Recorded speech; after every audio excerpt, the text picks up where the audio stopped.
4ನೇ ತಾರೀಕು ಕೌಂಟಿಂಗ್ ಆಗ್ತಾ ಇದೆ, ಏನ್ ಎಕ್ಸ್ಪೆಕ್ಟ್ ಮಾಡ್ತೀರಿ ಸರ್?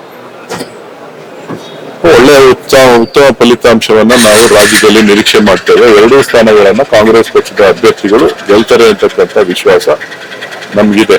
ಹೊರ ರಾಜ್ಯಗಳಲ್ಲೂ ಕೂಡ ಕೇರಳ ಮತ್ತು ತಮಿಳುನಾಡಿನಲ್ಲಿ ಎರಡೂ ಕೂಡ ನಮ್ಮ ಪಕ್ಷ ಮತ್ತು ನಮ್ಮ ಒಕ್ಕೂಟ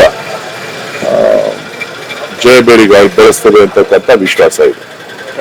ಸರ್ ಹೇಳ್ತಾರೆ 15ನೇ ತಾರೀಕು ಹಾಗೆ ಆಗ್ತಾರೆ ಅಂತ ಹೇಳ್ತಾರೆ. ಅವರು ಶಾಸಕರಿದ್ದಾರೆ, ಅವರು ಹೇಳ್ತಾರೆ, ನನಗೆ ಅದ್ರ ಬಗ್ಗೆ ಮಾಹಿತಿ ಇದೆ.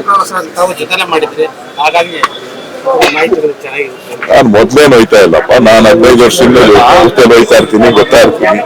ಯಾವಾಗ್ಲೂ ನಾನು ಓಡಾಡೋದು ನಿಮಗೂ ಗೊತ್ತು, ನನಗೂ ಗೊತ್ತು. ನಾನೇನು ಹೊಸದಾಗಿ ಏನ್ ದೆಹಲಿಗೆ ಅಪರೂಪಕ್ಕೆ ಏನು ಹೋಗ್ತಾ ಇಲ್ಲ, ಹೋಯ್ತಾ ಇರ್ತೀನಿ, ಕೆಲಸ ಇದ್ದಾಗೆಲ್ಲ ಹೋಗ್ತಾ ಇರ್ತೀನಿ.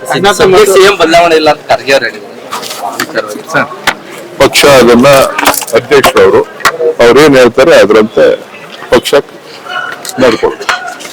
ಕರುನಾಡು ಟೈಮ್ಸ್ ಚಾನೆಲ್ನಲ್ಲಿ ಸುದ್ದಿ ಮತ್ತು ಜಾಹೀರಾತು ನೀಡಲು ಈ ನಂಬರ್ಗೆ ಕರೆ ಮಾಡಿ.